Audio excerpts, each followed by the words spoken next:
ఒక యవనస్తుడు సెల్ ఫోన్కి బానిస అయిపోవడానికి గల కారణం భ్రమ కలిగిస్తాడు సాతానుగాడు. ఒక ఇంటర్నెట్లో పోర్న్ వీడియోస్కి, బ్లూ ఫిలిమ్స్కి అలవాటుగా అయిపోవడానికి గల కారణం, సినిమాలకి సీరియల్కి ఎడిక్ట్ అయిపోవడం గల కారణం ఏంటంటే అపవాదిగాడు దాని ద్వారా భ్రమ కలిగిస్తాడు. ఏంటి ఆ భ్రమ అంటే దాంట్లో సంతోషం ఉంది, దాంట్లో ఆనందం ఉంది, దాంట్లో అన్ని సకలమైన నీకు కావాల్సిన అన్ని ఎంటర్టైన్మెంట్, ఎంజాయ్మెంట్ అంతా వచ్చేస్తుంది నీకు అని వాడు భ్రమ కలిగిస్తాడు. ఆ భ్రమకు ఒకవేళ లొంగిపోయామా, అందుకే ధనవంతుడికి భ్రమ కలిగి ధనం ద్వారా ఏం కలిగింది, ధనవంతుడికి తనకున్న ధనం ద్వారా ఏం కలిగింది, ధనం ద్వారా గర్వం వచ్చేసింది, భ్రమ కలిగింది.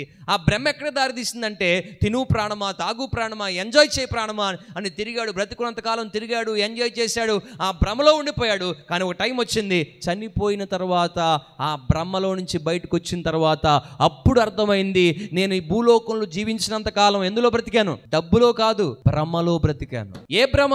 ఇదే జీవితం, ఇదే ఆనందం, ఇదే సరదా, ఇదే సంతోషం అనుకునే భ్రమలో బతికాను.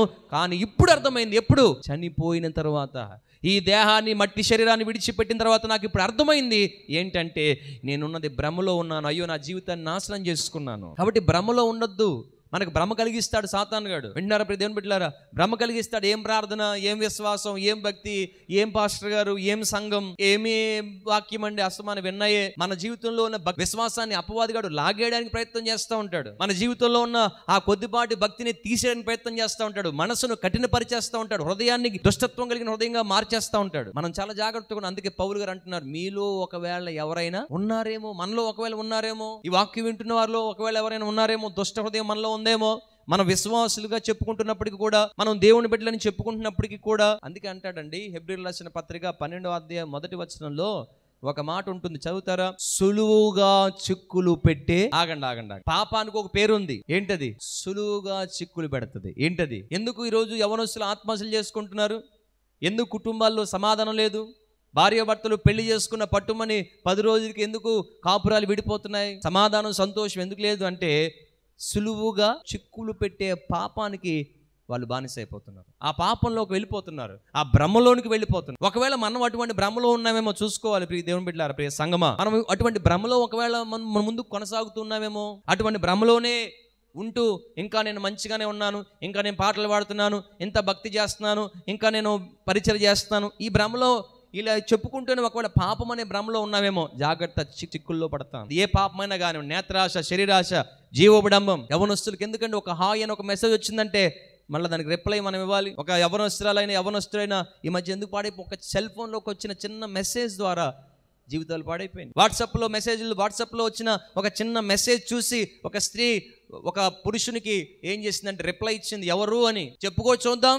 అట్లా వారి ప్రయాణం సులువుగా ఏమైంది, ఇప్పుడు చిక్కుల్లో పడ్డారు.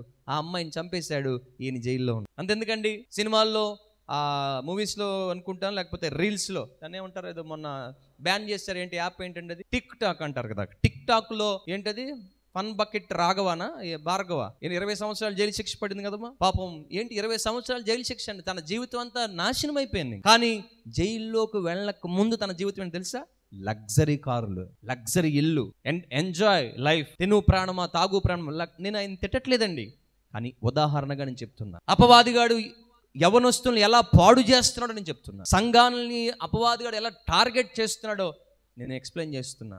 దేవుడిచ్చిన ఆత్మ నడిపింపుని బట్టి మన పిల్లల్ని జాగ్రత్తగా కాపాడుకోవాలండి. ఎవరో తను చక్కగా పాపులర్ అవుతున్నాడు, టీవీలో, యూట్యూబ్లో పాపులర్ అవుతున్నాడు, టిక్ టాక్లో పాపులర్ అవుతున్నాడని ఒక యవనస్తురాలు, ఎవరి దశలోకి వచ్చిన ఒక చిన్న 16, 14, 13 సంవత్సరాల వయసులో ఉన్న ఒక చిన్న పాప, ఒక చెల్లి, అన్నయ్య నేను కూడా నీతో పాటు వీడియోస్ చేస్తానన్నయ్య అంటే, చెల్లి అన్నాడంట ఫస్ట్లో, రా చెల్లి చేద్దాం అని చక్కగా ఇద్దరు వీడియోస్ చేశారు, బాగున్నాయి, మంచిగా సక్సెస్ అయింది, మంచిగా వ్యూస్ వస్తున్నాయి, అంతా బాగానే ఉంది. కానీ సడన్గా ఏమైందంటే ఏం జరిగిందో తెలియదు, ఆమెను లోబరుచుకున్నాడు, ప్రెగ్నెన్సీ వచ్చేసింది. చూసారు ఏం జరిగింది?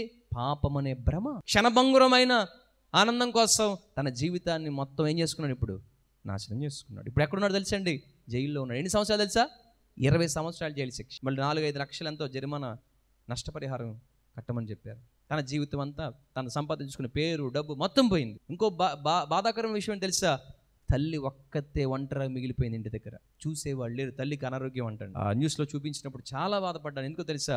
యవ్వన వయస్సు పాడైపోతున్నామండి. సంఘాలలో పాడైపోతున్నారు, సమాజం పాడైపోతుంది. కారణము భ్రమలో ఉన్నాం మనం.